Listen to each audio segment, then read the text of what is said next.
ang balo sa kapalaran, hadlalang sa atong buhay. Matngulan nga dili mapapas ang sada sa atong gugma. Bisan pa unang kangiti muhabol sa duha ta ka langit, dan agilan sa pahiyo mo ang gugma mo, maoy kahayag ko. Pagkabulahan sa atong gugma, ibathalang giamuma, dili ta kawangon, dili ta pakyason, tumanong tang tanan kanung bata.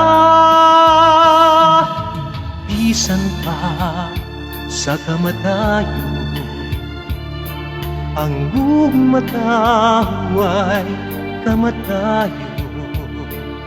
Padayon tang magmalikayot, awitan ta ang atong gugma.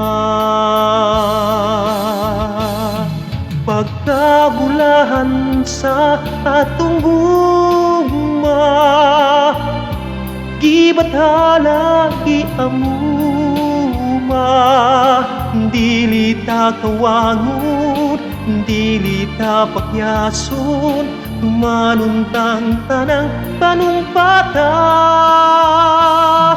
Pagkabulahan sa atong gugma, gibathala giamuma, dili ta kawangon, dili ta pakyason, tumanong tang tanan